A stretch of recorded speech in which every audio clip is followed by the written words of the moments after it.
கிறிஸ்துக்குள் அன்பு அழைக்கப்பட்ட அன்புக்குரிய சகோதர சகோதரி யாவருக்கும் கிறிஸ்துக்குள்ளாக அன்பை வாழ்த்தையும் தெரிவித்துக் கொள்கிறேன். தேவன் தாமே கிருபையா தந்த நாளுக்கு நன்றியோடு சோத்திருக்கிறேன்.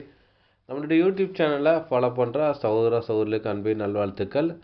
அன்புக்குரிய சகோதர சகோதரில் இன்றைக்கி என்ன பாடம் பார்க்க போகிறோம்னு பார்த்தீங்கன்னா, யாக்கோப்பு நிறுவத்திலேருந்து ஒரு வசனம் படிக்கலாம்.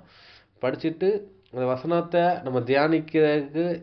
இந்த வசனத்தை தியானிக்கிறதுக்கு உள்ள முகாந்திரம் என்னங்கிறான விஷயத்த படிச்சிடலாம். யாக்கோபு 5:14-15. யாக்கோபு எழுதின நிருபம் அதிகாரம் 5 வசனங்கள் 14 மற்றும் 15. உங்களில் ஒருவன் வியாதிப்பட்டால் அவன் சபையின் மூப்பர்களை வரவழைப்பானாக. அவர்கள் கர்த்தருடைய நாமத்தினாலே அவனுக்கு எண்ணெய் பூசி அவனுக்காக ஜெபம் பண்ண கடவர்கள். அப்பொழுது விசுவாசமுள்ள ஜெபம் பிணியாளியை ரட்சிக்கும். கர்த்தர் அவனை எழுப்புவார். அவன் பாவம் செய்தவனானால் அது அவனுக்கு மன்னிக்கப்படும். போதும்.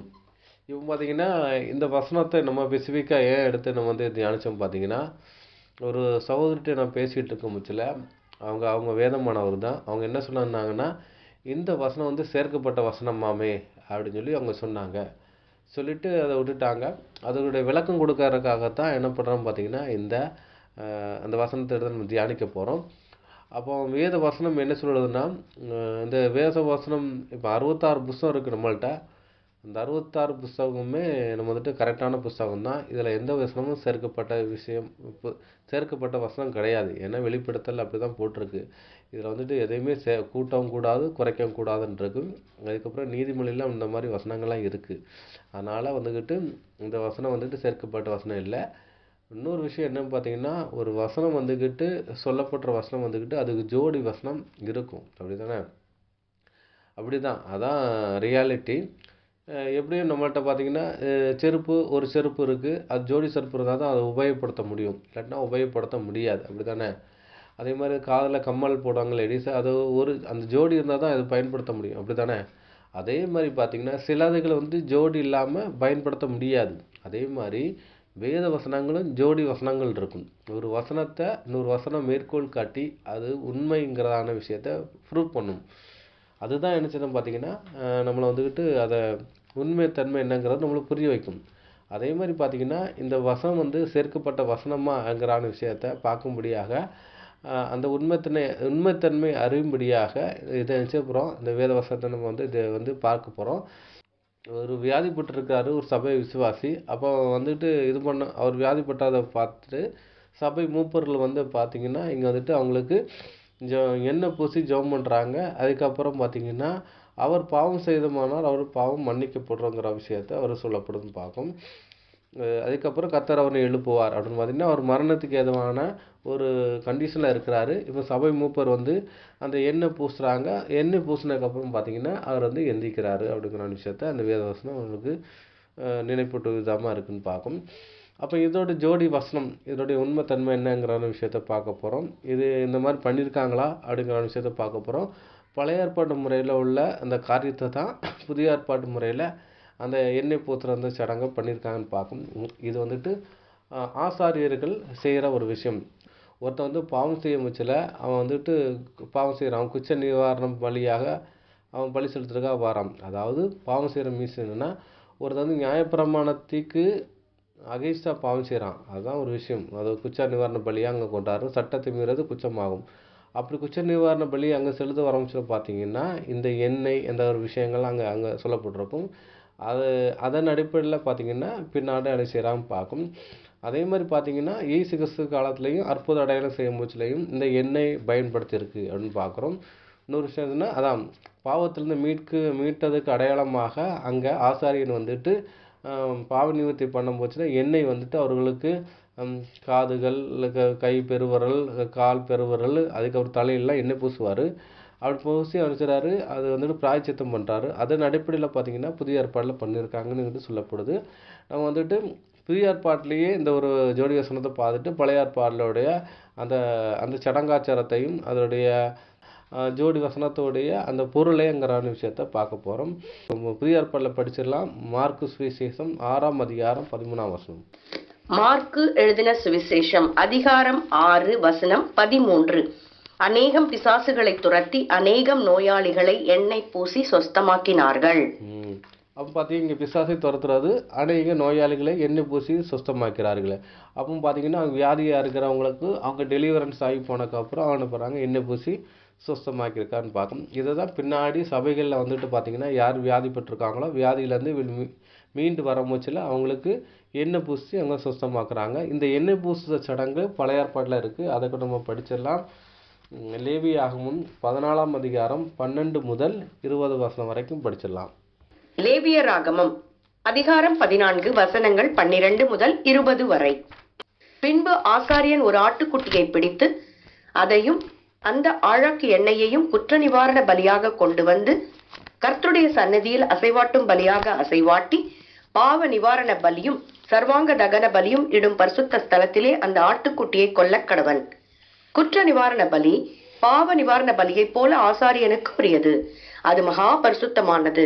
அந்த குற்ற நிவாரண பலியின் இரத்தத்தில் ஆசாரியன் கொஞ்சம் எடுத்து சுத்திகரிக்கப்படுகிறவன் வலது காதின் மடலிலும் அவன் வலது கையின் பெரு விரலிலும் வலது காலின் பெரு விரலிலும் பூசக்கடவன்.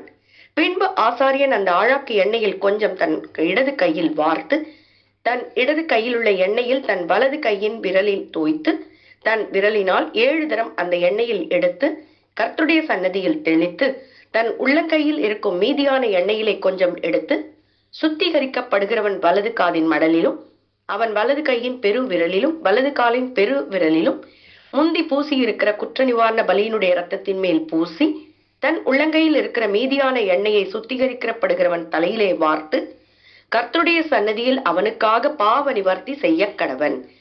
ஆசாரியன் பாவ நிவாரண பலியை செலுத்தி சுத்திகரிக்கப்படுகிறவனின் தீட்டு நீங்க அவனுக்கு பாவ நிவர்த்தி செய்து பின்பு சர்வாங்க தகன பலியை கொன்று சர்வாங்க தகன பலியையும் போஜன பலியையும் பலிபீடத்தின் மேல் வைத்து அவனுக்காக பாவ நிவர்த்தி செய்ய கடவன். அப்பொழுது அவன் சுத்தமாயிருப்பான். இப்போ பார்த்தீங்கன்னா இது வந்துட்டு பாவ நிவர்த்தி பண்ணும் போச்சில் அந்த நடக்கிற சடங்கு ஆச்சாரம் இது. அதில் வந்துட்டு எண்ணெங்க பூசுகிறாங்க. இவர் வந்து குச்ச நிவாரண பலியாகன்றது. அப்போ சட்டத்தை மீறுறது தான் குச்சம் பார்க்கணும். அப்போ குச்சம்னா என்ன அப்படின்னு பார்த்தீங்கன்னா சட்டத்தை மீறுறது குச்சமாக கருதப்படுதுன்னு பார்க்கும். இப்போ வந்துட்டு ஒருத்தர் வந்துட்டு பாவம் செய்கிறாரு. அவர் வந்துட்டு சட்டத்தை மீறி குற்றவாளியாக இருக்கிறாரு. அந்த குற்றவாளி என்ன பண்ணுறாருன்னு பார்த்தீங்கன்னா அவர் வந்து ஆளாக்கு எண்ணெயை கொண்டு வந்து குற்ற நிவாரண பலியாக ஆளாக்கு எண்ணெய் கொண்டு வந்துறாரு. என்னென்னா கர்த்தருடைய சன்னதியிலே அசைவாட்டும் பலியாக சொல்லி கொண்டு வராரு. அதுக்கப்புறம் ஆட்டுக்குட்டி அங்கே வந்து கொல்லப்படுது. அதுக்கப்புறம் பார்த்தீங்கன்னா அங்கே வந்து குற்ற நிவாரண பலியாக பாவ நிவர்த்தி பண்ணுறது ஆசாரியனுக்குரியதுன்னு சொல்லப்படுது. அப்போ வந்து எண்ணெய்ங்கிற விஷயம் புதிய ஏற்பாடில் பரிசுத்தாவை அடையாளப்படுது. அந்த ஆட்டுக்குட்டி இயேசு கிறிஸ்து ரத்தத்தை அடையாளப்படுத்துது. இப்போ இந்த இயேசு கிறிஸ்து ரத்தமும் அதை எடுத்து பார்த்தீங்கன்னா பலிபீடத்தை கொம்புல பூசப்படுது. அதுக்கப்புறம் பார்த்தீங்கன்னா அந்த எண்ணெய் பாவ நிவர்த்தி பண்ணது, அதாவது சட்டத்தை மீறின அந்த குற்றவாளிக்கு எதுலெல்லாம் அந்த எண்ணெய் பூசப்படுதுன்னா வலது காதில் மடலிலும் அதுக்கப்புறம் வலது கை பெருவிரலிலும் அதுக்கப்புறம் வலது காலில் உள்ள பெருவிரலில் எண்ணெய் பூசுகிறாங்க. மீதியாக இருக்கிற எண்ணெயை உள்ளங்கையில் வச்சு அவருடைய தலையில் ஊற்றி வந்துட்டு அவங்க பூசுகிறாங்கன்னு பார்க்கும். இதான் ஒரு விஷயம் பார்க்கும். இதை தான் என்ன பண்ணுறாங்க பார்த்தீங்கன்னா அங்கே வியாதியை படுக்கையில் இருக்கிறவங்களுக்கு அந்த விஷயம் பண்ணுறாங்க. ஏன்னா அவன் வந்துட்டு சட்டத்தை மீறி குற்றவாளியாக இருக்கான். அப்போ அவங்க வந்துட்டு அங்கே ஜெபம் பண்ணுறாங்க. அவங்க பரிசுத்தாவிக்குள் ஜெபம் பண்ணி அவங்க வந்துட்டு விடுதலை பண்ணுறாங்க. இங்கே பழைய ஏற்பாட்டில் அங்கே ஆடு அடிக்கப்பட்டு அந்த ரத்தம் அங்கே பூசப்படுது. இங்கே நம்ம ஆண்டவராக இயேசு கிறிஸ்து அடிக்கப்பட்டார். அதனால் ஆடு அடிக்கப்பட வேண்டியதில்லை. அவர் ரத்தத்தை வந்துட்டு சொல்லி ஜெபம் பண்ணி என்ன பண்ணுறாங்க பார்த்தீங்கன்னா இங்கே பாவ நிவர்த்தி பண்ணுறாங்க. அங்கே எண்ணெய் இங்கே பரிசுத்தாவின் அபிஷேகத்தின் மூலமாக ஜெபம் பண்ணுறதை இதை அடையாளப்படுத்துன்னு பார்க்கும். இங்கே வந்து ஆளாக்கு எண்ணெய்ன்னு சொல்ல முடிச்சு பார்த்தீங்கன்னா அது வந்து 498 மில்லிகிராம் அடையாளப்படுத்துது. கிட்டத்தட்ட 500 லிட்டரு, அரை லிட்டருக்கு 2 ml வந்துட்டு அது குறையா இருக்குன்னு பார்க்கும். அப்போ குற்ற நிவாரண பலிங்கிற விஷயத்தை அங்கே சொல்லப்படுதுன்னு பார்க்கும். அது பார்த்திங்கன்னா பாவ நிவர்த்தி பலிங்கிற விஷயத்தை அங்கே சொல்லப்படுது. அப்போ சட்டத்தை மீறுவதுங்கிற விஷயத்தை சொல்லப்படுதுன்னு பார்க்கும். அதை கூட நம்ம படிச்சிடலாம். சட்டத்தை மீறுறது குற்றம்ங்கிற விஷயம் சொல்லப்படுது. அப்போ பார்த்தீங்கன்னா இங்கே குற்றம் பண்ணம்ஸில் பார்த்தீங்கன்னா இங்கே ஒரு ஆடு அடிக்கப்படுது. அதுக்கப்புறம் எண்ணெயும் இவருக்கு அங்கே சுத்திகரிப்பு வேலையும் அங்கே செய்யப்படுதுன்னு பார்க்கும்.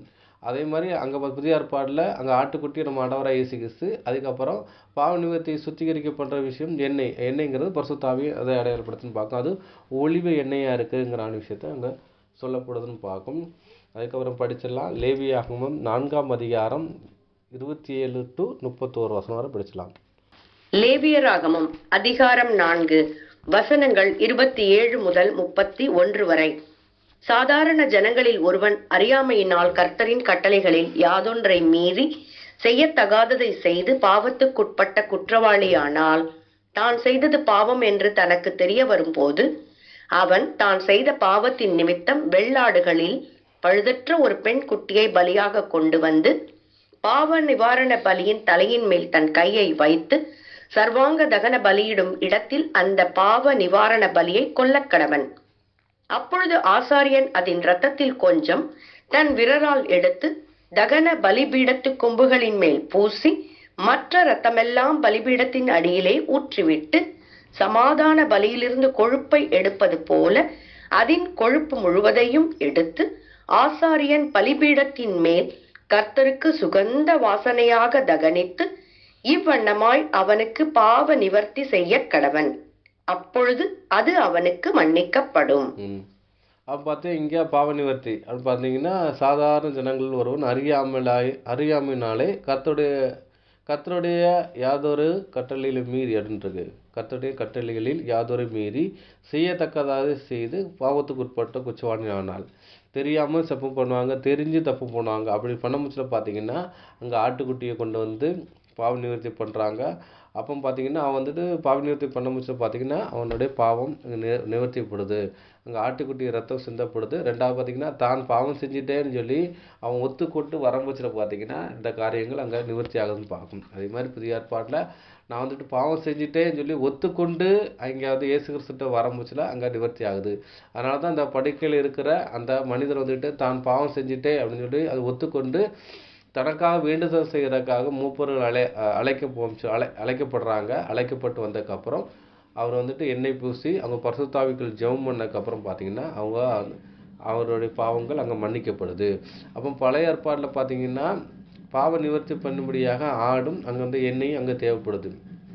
அப்போ அப்படி இருந்தால் அவங்க பாவம் மன்னிக்கப்படுது. இங்கே புதிய ஏற்பாட்டில் பரிசுத்தாவின் அபிஷேகமும் பரிசுத்தாவிக்குள்ள ஜெபம் பண்ணுறதும் இயேசு கிறிஸ்து ரத்தம் அடிக்கப்படுறதுனால இங்கே வந்து பாவம் இங்கே நிவர்த்தி பண்ணப்படுது என்று சொல்லப்படுதும் பார்க்கும்.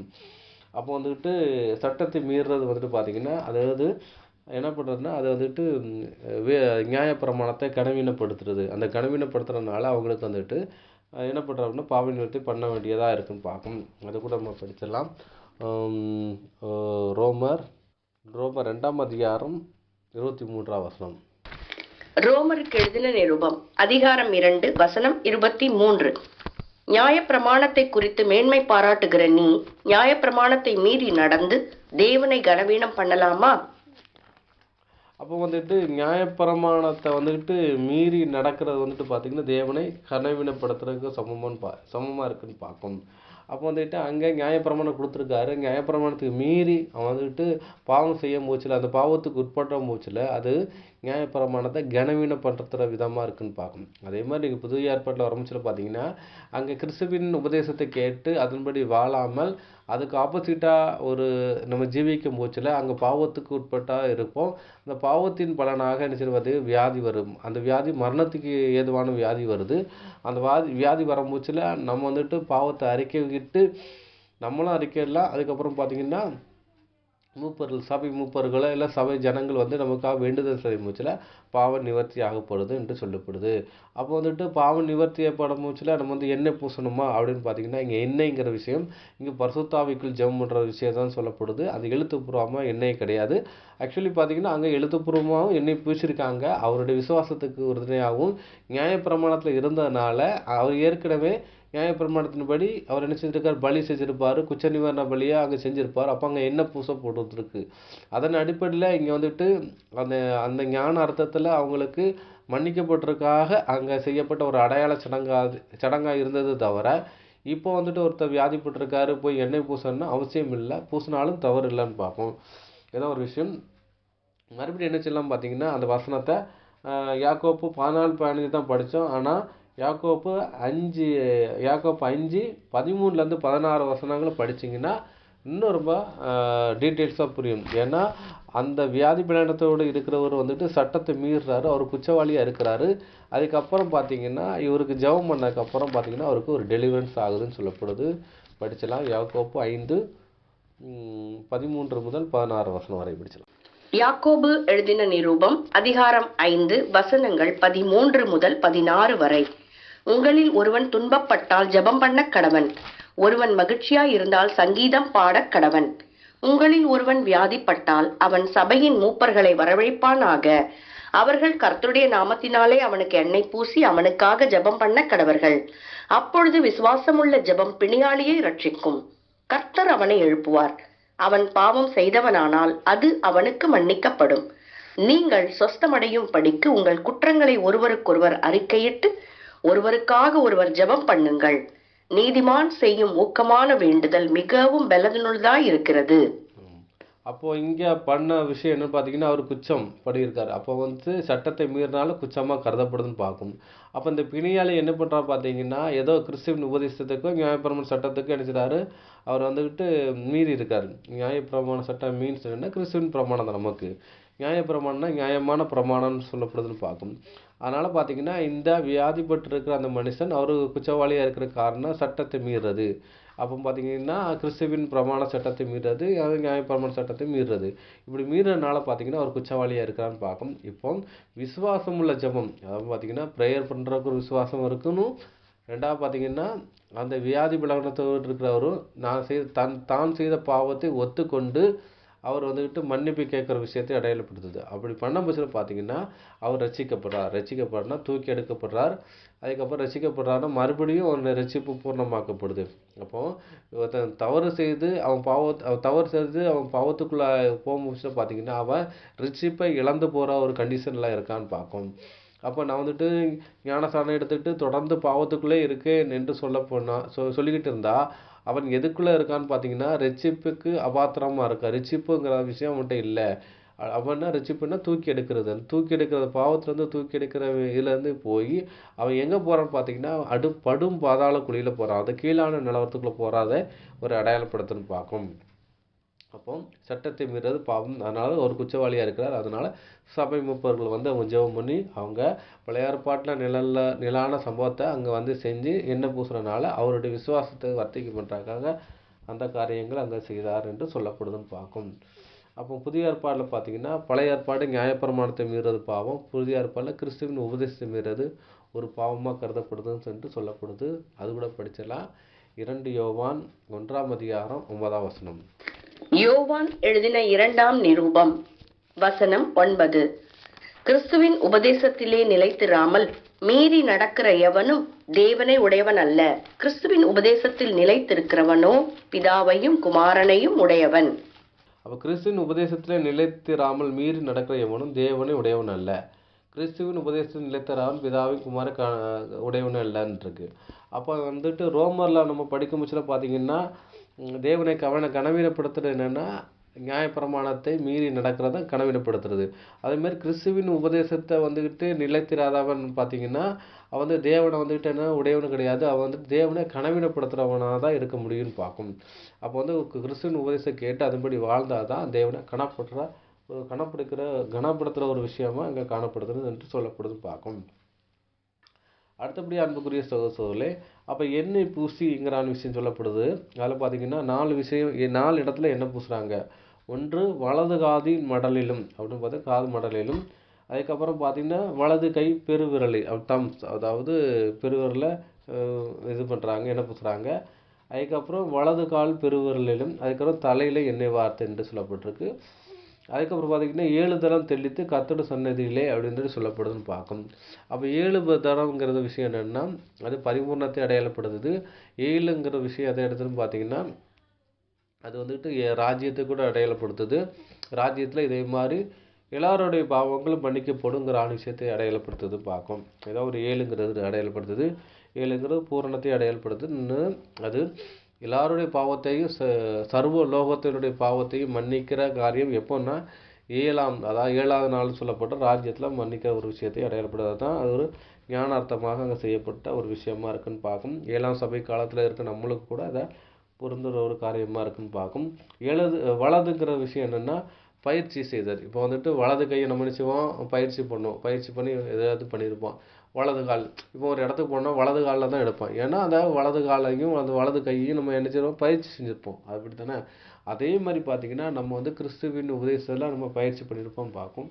அதனால் பார்த்தீங்கன்னா அந்த பயிற்சி செய்தது தான் என்ன பண்ணுது பார்த்தீங்கன்னா தவறு செய்யுது. அதனால் இப்போ வந்துக்கிட்டு வலது கையில் இடது கையில் எண்ணெய் பூசலை, இடது கால் விரல்ல எண்ணெய் பூசலை.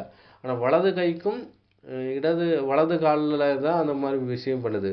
அப்போ வலது கால் எதை அடையாளப்படுத்துனா கிரியை நடக்கை அடையாளப்படுத்துது. இப்போ ஒரு மனுஷனை வந்துக்கிட்டு நல்லதையும் கெட்டதையும் எது பண்ண வைக்குதுன்னு பார்த்தீங்கன்னா அந்த வலது கை காலை எதை அடையாளப்படுத்துன்னு பார்க்கும். இதனால தான் இதுக்கு இந்த எண்ணெய் பூசுகிறாங்க என்று சொல்லப்படுதுன்னு பார்க்கும்.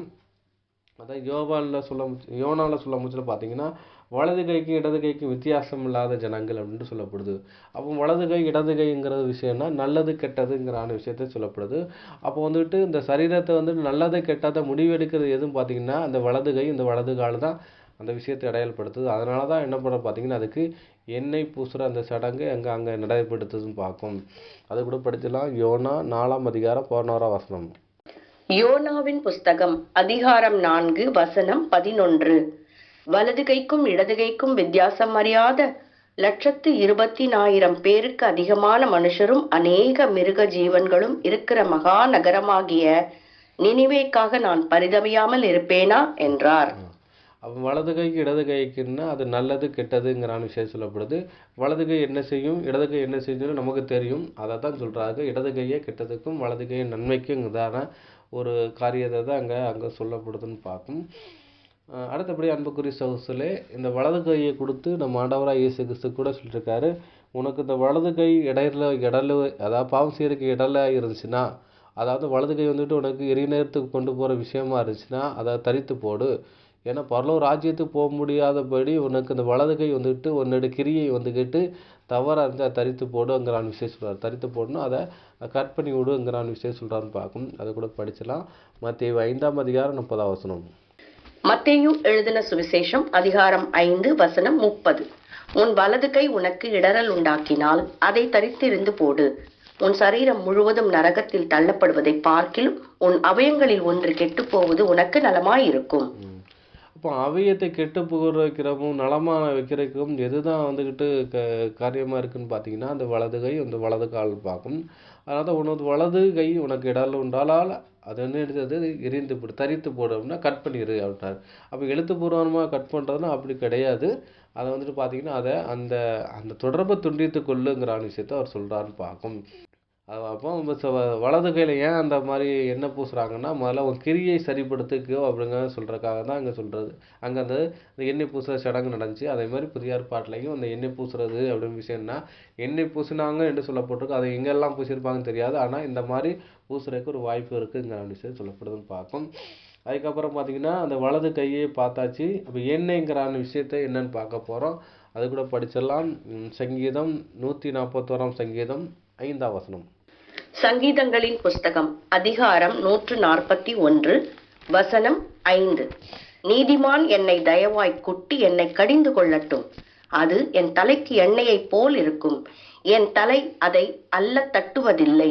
அவர்கள் இக்கட்டுகளில் நான் இன்னும் ஜெபம் பண்ணுவேன். அப்போ வந்துட்டு பார்த்தீங்கன்னா இங்கே வந்துட்டு மூப்பர்களை வந்து ஜெபம் பண்ணுற விஷயம் என்னன்னு பார்த்தீங்கன்னா அப்போ நீதிமான் வந்துக்கிட்டு அதை கொட்டுற விஷயத்தை அடையாளப்படுது. அப்படின்னா அவங்களுக்கு இப்போ நீதிமான மூப்பர்கள் வந்துட்டு அந்த அவங்களுக்கு வந்து என்ன பண்ணியிருப்பாங்க, புத்திமதிகளை சொல்லி அவங்களுக்கு வந்து ப்ரேயர் பண்ணியிருப்பாங்க. அப்படி தானே. அதான் நீதிமான் என்னை தயவாய் குட்டி என்னை கடந்து கொள்ளட்டும். அது என் தலைகளுக்கு எண்ணெய் போல் இருக்கும். என் தலை அதுக்கு அல்லல் தட்டுவதில்லை. அதாவது அவர்கள் இக்கட்டிலில் நான் இன்னும் ஜெபம் பண்ணுவேன் என்று தாவீது சொல்கிறாரு. அப்போ பார்த்தீங்கன்னா இங்கேயும் அதே மாதிரி பார்த்தீங்கன்னா அவர் இக்கட்டான சூழ்நிலை. அப்போ அவர் என்ன பண்ணுறாரு பார்த்தீங்கன்னா அவர் ஒரு வியாதிக்குள்ளே போகிறாரு. மரணத்துக்கு ஏதுவான ஒரு வியாதிக்குள்ளே போகிறாரு. எசேக்கியா கூட அவர் மரணத்துக்கு ஏதுவான வியாதிக்குள்ளே போகிறாரு. ஏன்னா அவர் வந்துட்டு அவர் ஏதோ தவறான கருக்குள்ளே போகிறார். அதுக்கப்புறம் பார்த்தீங்கன்னா அவர் ஜெபம் பண்ண முச்சில் பார்த்தீங்கன்னா அவர் அதில் வந்து ரிலீஃப் ஆகிறான்னு பார்க்கும். அதே மாதிரி தான் இங்கே புதிய ஏற்பாட்டில் அங்கே செய்கிறது. இங்கே வந்துக்கிட்டு தலைக்கு எண்ணெய் பூசுகிற என்னன்னு பார்த்தீங்கன்னா அவங்களுடைய கடிந்து கொள்ளல் அந்த ஒரு விஷயத்தை அடையாளப்படுத்த பார்க்கும். அது எண்ணெய் பூசுறதுக்கு ஒரு சமமாக இருக்குங்கிற விஷயம் சொல்லப்படுது. தலைக்கு ஏன் எண்ணெய் பூசுவோன்னு பார்த்தீங்கன்னா எப்போவுமே ஒரு சூடான இருக்கிற பகுதி என்னன்னா தலை பார்க்கும். அந்த தலையை குளிர்ச்சியாக இருக்கிறதுக்கு தான் நம்ம நினைச்சது நம்ம தலைக்கு தேங்காய் தடவும். தலையை தேங்காய் எண்ணெய் தடவுறது என்னதுன்னா தலை வந்து குளிர்ச்சியாக இருக்கிறக்க தான் தேங்காய் எண்ணெய் தடவும். அதுமாதிரி அது எப்பவும் சூடாக இருக்கும். அது மாதிரி ஒரு மனுஷன் வந்துக்கிட்டு தவறுறதுக்கு எதுதான் துணையாக இருக்குன்னு பார்த்தீங்கன்னா மனது. மனது சூடாகிறது அப்படிங்கிற விஷயம் என்னென்னா அது வந்துக்கிட்டு கோவப்படுறதுன்னு என்ன சொல்லுவாங்கன்னா ரொம்ப சூடாகாதப்பா அப்படிம்பாங்க. அப்போ தலைக்கு சூடாகிற விஷயம் என்னென்னா வந்துக்கிட்டு அவர் கோவப்படுற விஷயம். அப்படியே தலைக்கு சூடாகுன்னா அது தன்னையே வந்துக்கிட்டு நிதானம் இல்லாமல் இருக்கிற விஷயம். அப்போது தலையை வந்து கூலாக வச்சுக்கிறதுக்கு என்னது எண்ணெய் தேவைப்படுது. அப்போ எண்ணெய் தேவைச்சுன்னா ரொம்ப கூலாக இருப்பான்னு பார்ப்போம். அப்போ எண்ணெய்ங்கிற விஷயத்தை என்னென்ன பரிசுத்தாவி அடையாளப்படுத்தும். அப்போ அது நம்ம தலைக்கு இருக்கிறது ஒரு நன்மையான காரணமும் நம்ம எப்போவுமே அது கூல் பண்ணுற விஷயமா இருக்குன்னு பார்ப்போம். அப்போ எண்ணெய்ங்கிற விஷயத்தை பரிசுத்தாவியின் அபிஷேகத்தை அடையாளப்படுத்துது. அதை எண்ணெய்ங்கிறான்னு சொல்லப்படுது. படிச்சலாம் யூதா 20. யூதாவின் நிருபம் வசனம் 20. நீங்களோ பிரியமானவர்களே, உங்கள் மகா பரிசுத்தமான விசுவாசத்தின் மேல் உங்களை உறுதிப்படுத்திக் கொண்டு பரிசுத்த ஆவிக்குள் ஜெபம் பண்ணி. அப்போ என்ன பண்ணுறதுன்னா இங்கே வந்துட்டு பரிசுத்தாவி ஆனால் மகா பரிசுத்தான விசுவாசத்துக்குள்ளே உறுதிப்பட்டு கொண்டு உங்கள் பரிசுத்தாவிக்குள் ஜெபம் பண்ணிட்டு இருக்கு. அங்கே என்ன எங்கே படித்தோம்? யாக்கோப்பு நிறுவத்தில் அங்கே விசுவாசமுள்ள ஜெபம்ங்கிறான்னு வச்சு அவிசுவாசமுள்ள ஜெபம் பின்னாலே ரிச்சிக்குன்னு இருக்கு. அப்போ விசுவாசமுள்ள ஜெபம் எப்படிப்பட்ட ஜெபமாக இருக்குன்னு பார்த்தீங்கன்னா பரிசுத்தாவிக்குள் ஜெபம் பண்ணுறது, தேவன் இந்த ஆவியிலுக்குள்ளாக ஜெபம் பண்ணுற விஷயத்தை தான் அடையாளப்படுத்துது. நம்ம ஜெபம் பண்ணும் போச்சுல நம்ம மனதை எங்கேயோ வச்சுக்கிட்டு நம்ம எங்கேயோ ஜெபம் பண்ணால் அது வந்துட்டு நம்மளோட ஜெபம் ஏறெடுக்கப்படாது. அப்போ பார்த்தீங்கன்னா நம்மளுடைய ஜெபம் வந்துக்கிட்டு பார்த்தீங்கன்னா கருத்துக்களை உணர்ந்து தெளிந்த புத்தியோடு ஜெபம் பண்ண முடிச்சா தான் அந்த ஜெபம் கேட்கப்படுங்கிற விஷயத்தை வேதவசனம் சொல்லப்படுதுன்னு பார்க்கும். அதுக்கப்புறம் எண்ணெய் பூசுதல் அப்போ பார்த்தீங்கன்னா காதில் ஏன் எண்ணெய் பூசுனாங்கிற விஷயத்தை படிக்க போகிறோம். படிச்சிடலாம். உபாகம் 5ஆம் அதிகாரம் 1 அதுக்கப்புறம் 27. உபாகமம் அதிகாரம் 5 வசனங்கள் 1 மற்றும் 27.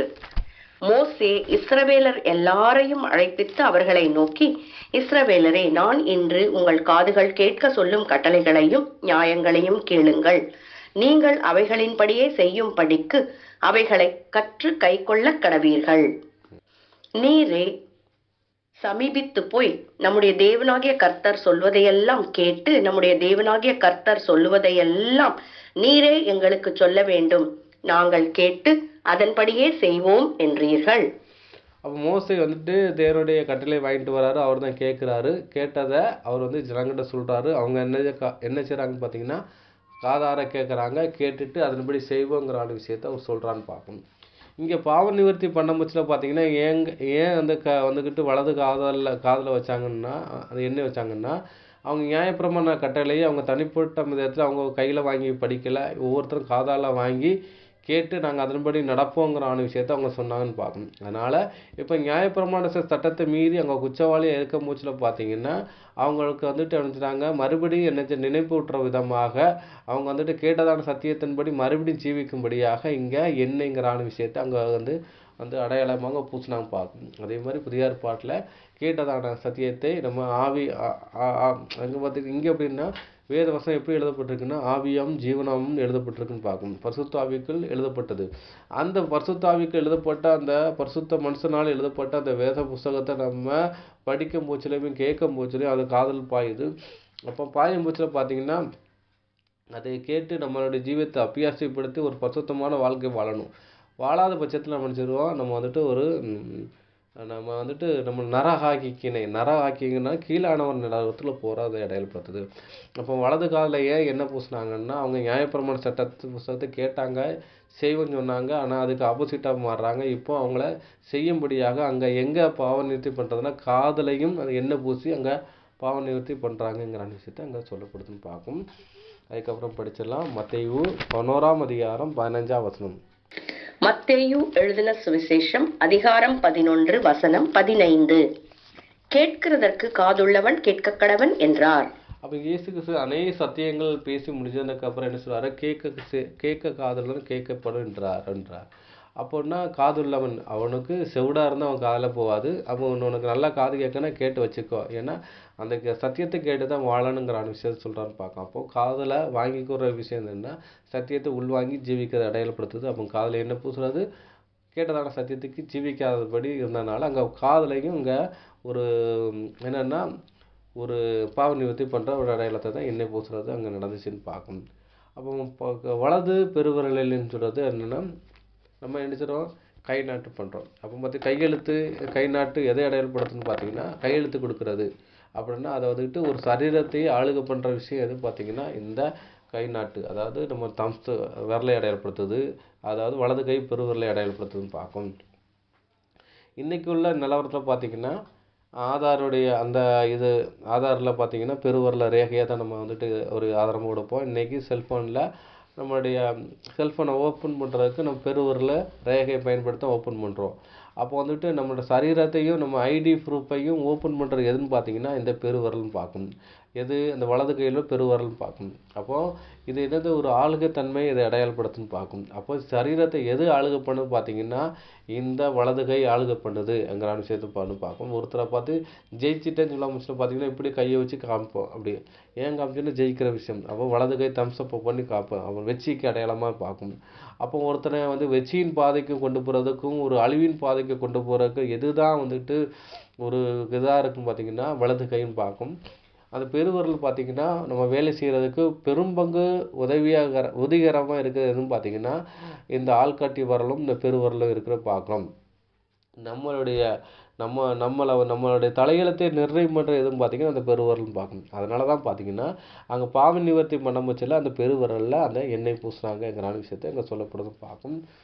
ஒரு வசனம் படிச்சிடலாம். யோபு 34ஆம் அதிகாரம், யோபு 40ஆம் அதிகாரம் 14ஆம் வசனம் படிச்சலாம். யோபுவின் புஸ்தகம் அதிகாரம் 40 வசனம் 14. அப்பொழுது உன் வலது கை உனக்கு ரட்சிப்பு உண்டும் பண்ணும் என்று சொல்லி நான் உன்னை புகழ்வேன். அப்போ வலது கை என்னன்னா ரட்சிப்பு அப்படின்றது. அப்போ ரட்சிப்புங்கிறது தூக்கி எடுக்கிறதுன்னு பார்க்கும்.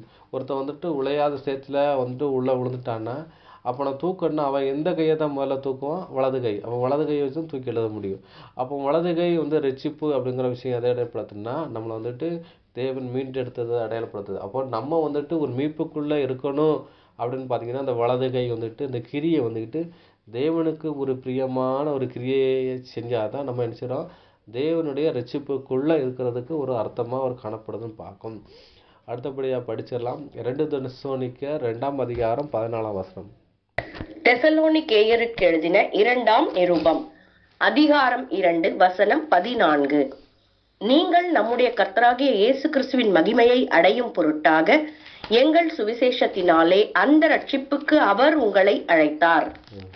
அப்போ பார்த்தீங்கன்னா அந்த ரட்சிப்புக்கு அப்படின்னு பார்த்தீங்கன்னா அப்போ எந்த ரட்சிப்புக்கு அப்படின்னு பார்த்தீங்கன்னா 2 தெசலோனிக்கேயர் 2ஆம் அதிகாரம் 14ஆம் வசனத்தை நீங்கள் நம்முடைய கர்த்தராகிய இயேசு கிறிஸ்துவின் மகிமை அடையும் பொருட்டாக எங்கள் சுவிசேஷத்தினாலே அந்த ரட்சிப்பை அவர் உங்களுக்கு அழைத்தார். அப்போ ரட்சிப்பு தூக்கி எடுக்கிற விஷயம் எதை அடையாளப்படுத்துன்னு பார்த்தீங்கன்னா கிறிஸ்துவின் மகிமையிலே அப்படின்னு பார்த்தீங்கன்னா சியோனை கட்டி மகிமையில் வெளிப்படுவான் இருக்கு. அப்போ இயேசு கிறிஸ்து 2ஆம் வருகையில் போகணும் அப்படின்னு பார்த்தீங்கன்னா அந்த ரட்சிப்பை பாதுகாத்து இருந்தால் அந்த சுவிசேஷ சட்டத்துக்கு அந்த சுவிசேஷ சட்டத்திட்டங்களுக்கு கீழ்ப்படிந்து ஜீவித்தால் அப்படின்னா நம்ம ரட்சிப்புல பூர்ணமாக இருப்போம். அப்படி இருந்தால் தான் நம்ம என்ன செய்ய போகிறோம் பார்த்தீங்கன்னா அவரோட வருகையில் காணப்பட வேண்டும். அதாவது 2ஆம் வருகையில் அவர் சென்று சேர முடியும்னு பார்க்கும். அப்போ ரட்சிப்புக்குள்ளே கடைசி வரை இருக்கிறது என்னென்னா சுவிசேஷ சத்தியத்துக்கு கீழ்ப்படிய ஒரு விஷயத்தை அதை அடையாளப்படுத்துன்னு பார்க்கும். அதுக்கப்புறம் பார்த்தீங்கன்னா வலது கால் அப்படிங்கிற விஷயத்தை சொல்லப்படுதுன்னு பார்க்கும். அது என்னங்கிற விஷயத்தை பார்க்க போகிறோம். எரேமியா 4ஆம் அதிகாரம் 18ஆம் வசனம். எரேமியா தீர்க்க தரிசன புஸ்தகம் அதிகாரம் 4 வசனம் 18. உன் நடக்கையும் உன் கிரியைகளுமே இவைகளை உனக்கு நேரிட பண்ணின. இது இத்தனை கசப்பா இருந்து உன் இருதயம் மட்டும் எட்டுகிறதற்கு காரணம் உன் பொல்லாப்புதானே. யார் இஸ்ரேல் ஜனங்களை சொல்லப்பட்டிருக்கு? உன்னுடைய நடக்கையும் உன் கிரியையும் இவைகள் உனக்கு நேரிட பண்ணினது. இது இத்தனை கசப்பாக இருந்ததுக்கு உன் இருதயம் மட்டும் எட்டுகிறது காரணம் என்னன்றிருக்க. ஒருத்தனை வந்துக்கிட்டு நல்லதையும் கெட்டதையும் பண்ணுறது எதை செய்யணும்னா அவனோட நடக்கை கிழியே தான் என்ன செய்யுது அவனை நியாயத்திற்கப்படுதுன்னு பார்க்கணும். அப்போ இஸ்ரேல் ஜனங்கள் நியாயபரமான சட்டத்திட்டங்களை கொடுத்தாலும் அதை மீறுறதுக்கு எது காரணமாக இருந்துச்சுன்னு பார்த்தீங்கன்னா அவங்க நடக்கையும் உங்கள் கிரியையும் அவங்களுக்கு மீறுதலாக காணப்படுதுன்னு பார்க்கணும். அப்போ நம்மளுடைய சுவிசேஷம் அதாவது கிறிஸ்துவின் உபதேசத்தின்படி நிலைத்திருக்க வேண்டும் என்றால் நமக்கு வந்துட்டு மரணத்துக்கு ஏதுவான பாவம் நமக்குள்ள இல்லாமல் இருக்க வேண்டும் என்றால் நம்மளுடைய நடக்கை நம்ம கிரியை வந்துட்டு தேவனுக்கு பிரியமான ஒரு காரியமாக இருந்தால் தான் நம்ம அதுக்குள்ளே இருக்க முடியுங்கிற விஷயம் சொல்லப்படுதுன்னு பார்க்கும். அடுத்தபடி அன்புக்குரிய சகோதரர்களை அதுக்கப்புறம் படிச்சிடலாம். யோபு 34ஆம் அதிகாரம் 11ஆம் வசனம். யோபுவின் புஸ்தகம் அதிகாரம் 34 வசனம் 11.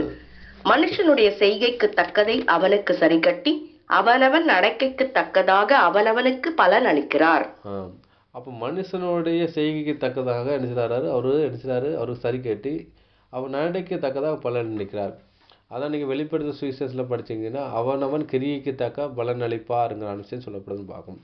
அப்போ நம்ம வந்துட்டு இந்த பூமியில் வந்துட்டு நம்ம கிடதான சத்தியத்தைப்படி ஜீவிச்சா நமக்கு பொருளாகவும் ஜீவிக்கலான்னா அவ 2ஆம் மரணத்துக்குள்ளே தான் போகும். அதுதான் இது ஒரு அடையாளப்படுத்த விதமாக இருக்குன்னு பார்க்கும். அப்போ நடக்கை அப்போ வந்து கிரியைங்கிறது ரொம்ப ஒரு அவசியமான ஒரு காரியமாக இருக்குன்னு பார்க்கும். அதை தான் பழைய ஏற்பாட்டில் அவங்களுடைய வலது கை கால் காதில் எல்லாமே அந்த எண்ணெய் பூசி அணைச்சிறாங்க, தன்னை பரிசுத்தப்படுத்துகிறாங்கங்கிற ஒரு விஷயத்தை அடையாளப்படுத்துது. அப்போ எண்ணெய் பூசுதுன்னா அதை மறுபடியும் புதுப்பித்து கொள்கிற ஒரு விஷயத்தை இதை அடையாளப்படுத்துதுன்னு பார்க்கும். அதுக்கப்புறம் தலைங்கிற விஷயத்த சொல்லப்படுதுன்னு பார்க்கும். அதை கூட படிச்சிடலாம். சங்கீதம் 23:5 படிச்சிடலாம். சங்கீதங்களின் புஸ்தகம் அதிகாரம் 23 வசனம் 5. என் சத்துருக்களுக்கு முன்பாக நீர் எனக்கு ஒரு பந்தியை ஆயத்தப்படுத்தி என் தலையை எண்ணெயால் அபிஷேகம் பண்ணுகிறீர், என் பாத்திரம் நிரம்பி வழிகிறது. அப்போ வந்து சத்துருக்கள் அப்படின்னு பார்த்தீங்கன்னா நம்மளுடைய சூழ்நிலைகள் வந்து பாதகமாக அமைந்திருந்தா கூட என்ன பண்ணுற பார்த்தீங்கன்னா அவர் என்ன பண்ணுறாருன்னா சத்துருக்கள் அப்படின்னு பார்த்தீங்கன்னா எப்படின்னு பார்த்தீங்கன்னா தாவீதை வந்துட்டு தாவீதை ராஜாவை அபிஷேகம் பண்ணியிருக்காரு. ஆனால் தாவீதுக்கு சத்துருவா யார் இருந்தாருன்னு பார்த்தீங்கன்னா அந்த சவுல் ராஜாவே இருந்தாருன்னு பார்க்கும். ஆனாலும் என்ன செய்ய பார்த்தீங்கன்னா அவர் சவுலை வந்து கொல்லாமல் என்ன பண்ணுறாரு, ஆனால் சவுலை கொல்றதுக்கு அவருக்கு பராக்கிரமசாலி பலன் இருக்குது, ஆனால் அவர் செய்யலான்னு பார்க்கும். ஆனால் தேவன் வந்துக்கிட்டு அவர் என்ன அழைச்சிருக்கோ அந்த அழைப்பில் கரெக்டாக உறுதியாக இருந்தான்னு பார்க்கும். அதே மாதிரி பார்த்தீங்கன்னா தேவன் நம்மளை என்னென்னால் அபிஷேகம் பரிசுத்தாவிக்குள்ள அபிஷேகம் பண்ணியிருக்காரு. அந்த அழைப்பை நம்ம ஒரு காலத்தில் நம்ம செய்கிறது இந்த உலகத்தை ராஜாவாக வந்து ஆளுகை செய்ய போகிறோம். ஆனால் என்ன பண்ணுறோம் பார்த்தீங்கன்னா எப்படி ஆனால் அபிஷேகம் பண்ணப்பட்டார் தாவீது, ஆனாலும் ஆடு மேய்ச்சிக்கிட்டு அவர் தான் இருந்தார். ஆடு மேய்ச்சிக்கிட்டோன்னா கீழே நிலவரம் இருந்தார், ஆனால் ராஜாவை ஆகலை. அது வரைக்கும் வெயிட் பண்ணிக்கிட்டு இருந்தார். அதே மாதிரி பார்த்தீங்கன்னா நம்ம தேவன் வந்து ராஜாவை ஆகிறதுக்கு அபிஷேகம் பண்ணியிருக்கிறாரு. ஆனால் சத்துருக்கள் மத்தியில் நம்மளுக்கு வந்து ஒரு சாதகமெல்லாம் இல்லை, பாதகமான சூழ்நிலையில் அடிச்சிடாரு, நம்மளுக்கு அபிஷேகம் பண்ணியிருக்காரு. ஆனால் நம்ம வந்துட்டு அழைப்பதும் தேர்ந்து கொள்வதையும் நம்ம உறுதியாக பச்சுக்கிட்டு இருந்தால் நமக்கு இடறுவதில்லை. நம்ம நினச்சி நம்ம பார்த்திடணும், நம்மளோட கேரக்டர் நிரம்பி வரையணும். ராஜ்யத்தில் யாரெல்லாம் இன்றைக்கி சத்துருக்களாக இருந்தாங்களோ உங்கள் சத்துருக்கள் இருந்துச்சுன்னா மண்ணை நக்குவார்கள், நம்மள்கிட்ட மண்டிக்கிட்டுற ஒரு சூழ்நிலை இருக்கும். அது வரைக்கும் நம்ம பொறுமையாக இருக்கணும். அதுக்காக நினச்சா கோபம் கொண்டாலும் பாவம் செய்யாமல் இருக்க நம்ம வந்து ஒரு பயிற்சி செய்ய வேண்டும். நம்ம வந்துட்டு ஒரு பயிற்சிக்குள்ளே இருக்க வேண்டும், அப்படின்னா சத்தியத்துக்குள்ளே இருக்க வேண்டும்ங்கிற விஷயத்தை இங்கே சொல்லப்படுதுன்னு பார்ப்போம். அடுத்தபடியாக அன்புக்குரிய சோதனை படிச்சிடலாம். எபேசியர் 2ஆம் அதிகாரம் 3ஆம் வசனம். எபேசியருக்கு எழுதின நிருபம் அதிகாரம் 2 வசனம் 3. அவர்களுக்குள்ளே நாம் எல்லாரும் முற்காலத்திலே நமது மாம்ச இச்சையின்படியே நடந்து நமது மாம்சமும் மனசும் விரும்பினவைகளை செய்து சுபாவத்தினாலே மற்றவர்களைப் போல கோபாக்கினையின் பிள்ளைகளாய் இருந்தோம்.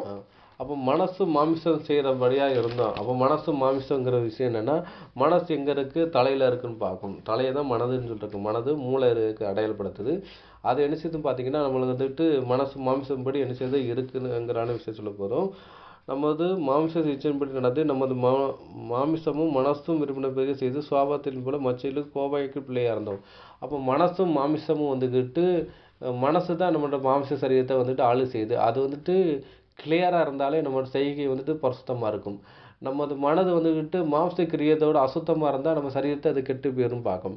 அப்போ மனது என்று சொல்லப்பட அந்த தலையில் வந்துட்டு பரிசுத்தாவி அப்படின்னா தேவனுடைய பரிசுத்தாவி ஹோலி ஸ்பிரிட்டுடைய கைட்னஸ் இருந்தால் இந்த சரீரத்தை வந்துட்டு நம்ம வந்து ஒரு பரிசுத்தமான ஆலயமாக மாற்றி அதை ஆளு செய்ய முடியும்.